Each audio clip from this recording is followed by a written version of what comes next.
അബ്ദുറഹ്മാൻ മാപ്പ് പറയണമെന്നല്ല, അബ്ദുറഹ്മാൻ വന്ന വഴി മറക്കരുത് എന്നായിരുന്നു ആ പ്രസ്താവനയിലുണ്ടായിരുന്നത്. വേറൊന്നുമല്ല, അബ്ദുറഹ്മാനെപ്പോലെ ഒരാളിൽ നിന്ന് അത്തരമൊരു നിലപാട് SDPI എന്നല്ല, മതേതര കേരളത്തിൽ മതനിരപേക്ഷത കാത്തു സൂക്ഷിക്കുന്ന ആരും പ്രതീക്ഷിക്കുന്നില്ല എന്നുള്ളതാണ്. വിജയരാഘവൻ നടത്തിയ ഒരു പ്രസ്താവനയുമായി ബന്ധപ്പെട്ടാണ് അത് വന്നിട്ടുള്ളത്. അതെന്തായിരുന്നു എന്ന് വെച്ചാൽ, വയനാട്ടിൽ നിന്ന് മുൻപ് രാഹുലും പിന്നീട് പ്രിയങ്കയും ഒക്കെ ജയിച്ചത് മതതീവ്രവാദികൾ. വളരെ കൃത്യമായി വിജയരാഘവൻ പറയുകയാണ്, അത് ഇസ്ലാമിക തീവ്രവാദികൾ എന്ന് കൃത്യമായി മനസ്സിലാവുന്ന രീതിയിൽ തന്നെയാണ് അദ്ദേഹം പറഞ്ഞത്. അത് കുറച്ചു കാലമായി CPM ഉള്ളിൽ ഇസ്ലാമോഫോബിയ പ്രചരിപ്പിച്ചാൽ CPM എന്തോ ചില നേട്ടങ്ങൾ കിട്ടാനുണ്ട് എന്ന് തോന്നിപ്പിക്കുന്ന വിധത്തിൽ ചില പ്രതികരണങ്ങളുണ്ടായി വരുന്നുണ്ട്. അതിൽ മുന്നിൽ നിൽക്കുന്ന ഒരാൾ വിജയരാഘവനാണ്. അത് എന്താണ് CPM നിലപാടാണോ അതോ വിജയരാഘവൻ്റെ ഉള്ളിലെ വർഗീയത പുറത്തു വരുന്നതാണോ എന്നുള്ള സംശയം സഖാക്കൾ തന്നെ പങ്കുവെക്കുന്നുണ്ട്. അപ്പോൾ അതുമായി എന്തായിരുന്നാലും അതിൻ്റെ പിന്നിൽ എന്തായിരുന്നാലും, അതായത് വിജയരാഘവൻ്റെ ഉള്ളിലെ വർഗീയത അത് കെട്ടി വരുന്നതാണെങ്കിലും, ഇനി അതല്ലാതെ CPM ഭൂരിപക്ഷത്തെ പ്രീണിപ്പിച്ചുകൊണ്ട്, ഭൂരിപക്ഷ വർഗീയതയെ താലോലിച്ചുകൊണ്ട് CPM എന്തൊക്കെയോ കേരളത്തിൽ നേടാനുണ്ട് എന്നുള്ള CPM ഒരു കണ്ടെത്തലിൻ്റെ ഭാഗമായി, CPM നിലപാടിൻ്റെ ഭാഗമായി വിജയരാഘവൻ പറയുന്നതാണെങ്കിലും അത് അപകടകരമായ ഒരു പ്രസ്താവനയാണ്, ഒരു നിലപാടാണ്. അബ്ദുറഹ്മാൻ വന്ന വഴി മറക്കരുത് എന്ന് SDPI പറയുന്നത്. അബ്ദുറഹ്മാനെ പോലെ ഒരാൾ വന്നത്, അബ്ദുറഹ്മാൻ ഈ പറയുന്നത് എന്ന് വെച്ചാൽ സ്വാഭാവികമായിട്ടും വിജയരാഘവനെ പോലെ CPM അത്തരത്തിലൊരു അടിത്തറയുള്ള ആളല്ല. സ്വാഭാവികമായും മതനിരപേക്ഷത കൊണ്ടു നടന്നിരുന്ന, മതനിരപേക്ഷനാണ് എന്ന് ഇപ്പോഴും ഞങ്ങളൊക്കെ വിശ്വസിക്കുന്ന ഒരു തിരൂരുകാരനാണ് അബ്ദുറഹ്മാൻ, താനൂരുകാരനാണ് അബ്ദുറഹ്മാൻ. സ്വാഭാവികമായും മുസ്ലിങ്ങളുടെ വോട്ട് വാങ്ങിക്കൊണ്ട് വിജയിച്ചു വന്ന ഒരാളാണ്. അതിൽ SDPI വോട്ടുണ്ടോ ഇല്ലയോ എന്നുള്ളത് ഒരു ചെറിയ വശം മാത്രമാണ്. അബ്ദുറഹ്മാനെ പോലെ ഒരാളിൽ നിന്ന് വിജയരാഘവൻ ഇപ്പോൾ തുടരുന്ന തരത്തിലുള്ള ഒരു നിലപാട്, ഒരു വർഗീയ നിലപാടിനെ പിന്തുണക്കുന്നതോ അല്ലെങ്കിൽ അതിനോട് ചേർന്ന് നിൽക്കുന്നതോ ആയ ഒരു പ്രതികരണം SDPI പ്രതീക്ഷിക്കുന്നില്ല. അതാണ് SDPI ആ ഒരു പ്രതികരണത്തിൽ പറഞ്ഞിട്ടുള്ളത്. ഈ അബ്ദുറഹ്മാൻ എന്ന് പറയുന്ന ഒരു CPM MLA ആണ്. CPM MLA എങ്ങനെ പ്രതികരിക്കണമെന്ന് SDPI നിലപാടെടുക്കാൻ കാരണം? സ്വാഭാവികമായിട്ടും ഞങ്ങൾ കഴിഞ്ഞ തെരഞ്ഞെടുപ്പുകളിൽ ഞങ്ങൾ മത്സരിക്കാത്ത ഇടങ്ങളിൽ കൃത്യമായി രാഷ്ട്രീയമായ നിലപാടെടുത്തിട്ടുണ്ട്. അതിൻ്റെ അടിസ്ഥാനത്തിൽ ഞങ്ങൾ നിലപാട് സ്വീകരിച്ചിട്ടുണ്ട്. ഇതിപ്പോൾ PK ഫിറോസും ഒക്കെ പറയുന്ന രീതിയിലുള്ള ഒരു പ്രശ്നമൊന്നുമല്ല അവിടെ ഉള്ളത്.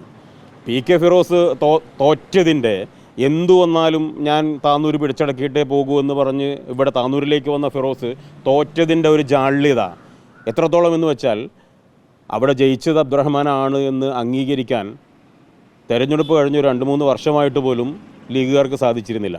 ഫിറോസിന് ഇപ്പോഴും അത് സാധിക്കുന്നില്ല എന്നുള്ളതിൻ്റെ ഫ്രസ്ട്രേഷനായിരിക്കാം അയാൾ വിളിച്ചു പറഞ്ഞ കാര്യങ്ങൾ. അത് ഞങ്ങൾ മൈൻഡ് ചെയ്യുന്നില്ല. ഈ താനൂരിൽ കഴിഞ്ഞ തവണ SDPI സ്വീകരിച്ച നിലപാടെന്താ? താനൂരിൽ ഞങ്ങൾക്ക് സ്ഥാനാർത്ഥി ഉണ്ടായിട്ടില്ല. കഴിഞ്ഞ തെരഞ്ഞെടുപ്പിൽ ആരൊക്കെ ഞങ്ങളുടെ പിന്തുണ അഭ്യർത്ഥിച്ചു വന്നു എന്നുള്ളത് PK ഫിറോസിന് അദ്ദേഹത്തിൻ്റെ പാർട്ടിയിലെ നേതാക്കളുമായി ഒന്ന് ആലോചിക്കാവുന്നതാണ്. അബ്ദുറഹ്മാനുമായി ബന്ധപ്പെട്ടവർ പിന്തുണ അഭ്യർത്ഥിച്ചിരുന്നു എന്നുള്ളത് അവർക്കും പരിശോധിക്കാവുന്നതാണ്. അത് ഞാൻ അങ്ങനെ പറയാൻ കാരണം എന്ന് വെച്ചാൽ, അങ്ങനെ ഞങ്ങൾ തത്വാധിഷ്ഠിതമായി സംഘപരിവാരത്തിനെതിരെയും ഞങ്ങളുടെ നിലപാടിനനുസൃതമായും ചില തീരുമാനങ്ങൾ എടുത്തിട്ടുണ്ട്. അത് മഞ്ചേശ്വരത്ത് ഞങ്ങൾ ആർക്കാണ് വോട്ട് ചെയ്തത് എന്ന് നോക്കിയാൽ മനസ്സിലാവും. നേമത്ത് ഞങ്ങൾ ആർക്കാണ് വോട്ട് കൊടുത്തതെന്ന് നോക്കിയാൽ അത് മനസ്സിലാവും. അതിനനുസരിച്ചൊരു നിലപാട് ഈ മണ്ഡലങ്ങളൊക്കെ ഞങ്ങൾ എടുത്തിട്ടുണ്ട്. ഇന്ന് അബ്ദുറഹ്മാനോട് ഈ ചോദ്യങ്ങൾ മാധ്യമപ്രവർത്തകർ ചോദിച്ചപ്പോൾ SDPI തള്ളി പറഞ്ഞെങ്കിൽ SDPIയുടെ വോട്ട് വാങ്ങിയിട്ടില്ല എന്ന് പറഞ്ഞാൽ അബ്ദുറഹ്മാൻ തയ്യാറായിട്ടില്ല. അല്ല, ഞങ്ങൾ മനസ്സിലാക്കുന്നതെന്ന് വെച്ചാൽ, ഇന്നത്തെ സത്യസന്ധമായി രാഷ്ട്രീയം പറയുന്ന നേതാക്കൾക്ക് ഇന്ന് കേരളത്തിൽ LDFിലായാലും UDFിലായാലും സോഷ്യൽ ഡെമോക്രാറ്റിക് പാർട്ടി ഓഫ് ഇന്ത്യയെ തള്ളിപ്പറഞ്ഞുകൊണ്ട് മുന്നോട്ട് പോകാൻ സാധിക്കില്ല. ഈ മറുപടിയിലെല്ലാം ഉണ്ട് എന്നാണ് ഞാൻ മനസ്സിലാക്കുന്നത്. ഈ CPM ജില്ലാ സെക്രട്ടറി എന്നും പറഞ്ഞിരുന്നപ്പോൾ അല്പസമയം മുമ്പ് അതേ കണ്ടിരുന്നു, ഒരു തീവ്ര സംഘടനകളുടെയും ഇല്ലെങ്കിൽ അത്തരത്തിൽ SDPI അടക്കമുള്ള SDPI നേരത്തെ തന്നെ CPM തീവ്ര സംഘടനയായിട്ടാണ് വിശേഷിപ്പിക്കുന്നത്. ഒരു തീവ്ര സംഘടനയുടെയും പിന്തുണ ഇല്ലാതെ ആരുടെയും വോട്ട് വാങ്ങാതെയാണ് താനൂരിൽ അബ്ദുറഹ്മാൻ ജയിച്ചതെന്നാണ് CPM ജില്ലാ സെക്രട്ടറി EM മോഹൻദാസ് പറഞ്ഞത്. അതാത് കാലഘട്ടങ്ങളിൽ തെരഞ്ഞെടുപ്പ് അടുക്കുമ്പോൾ രാഷ്ട്രീയ പിന്തുണയുമായി ബന്ധപ്പെട്ട ചർച്ചകളൊക്കെ നടക്കുമ്പോൾ പലതും നടന്നിട്ടുണ്ടാവും, പല രീതിയിൽ കാര്യങ്ങൾ മുന്നോട്ട് പോയിട്ടുണ്ടാവാം.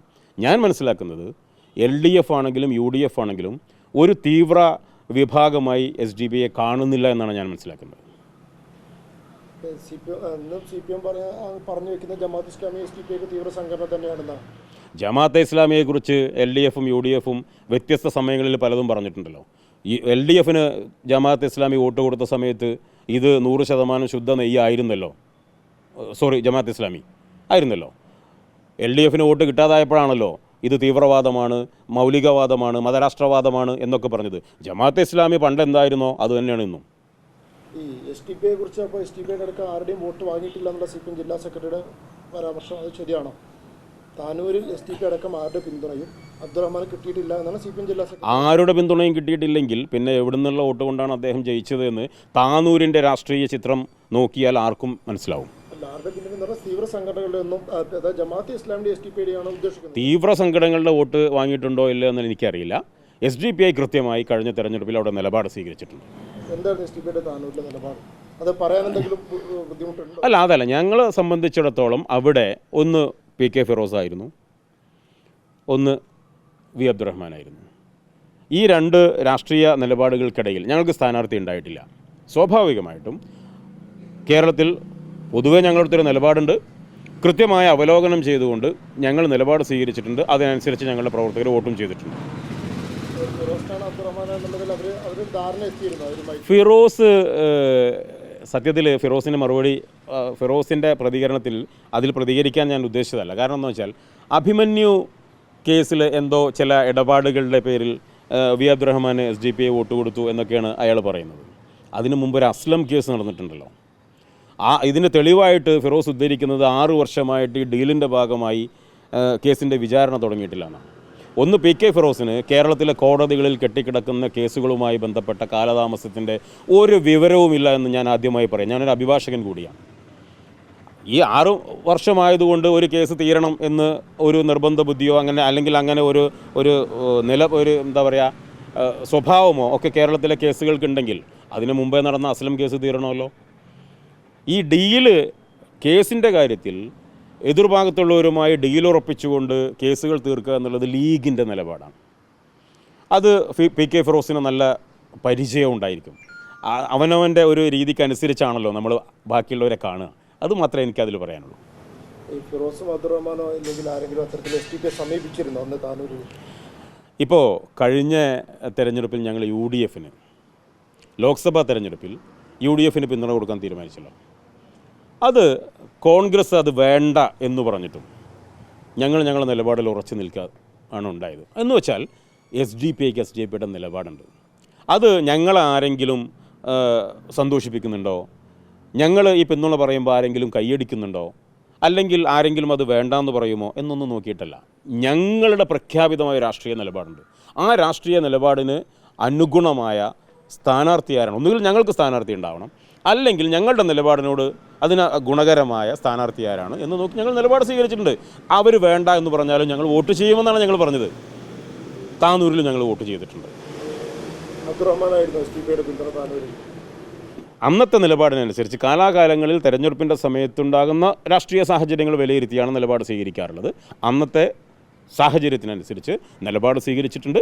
ആ നിലപാടിനനുസരിച്ച് ഞങ്ങളുടെ പ്രവർത്തകർ വോട്ടും ചെയ്തിട്ടുണ്ട്, കൃത്യമായി വോട്ട് ചെയ്തിട്ടുണ്ട്.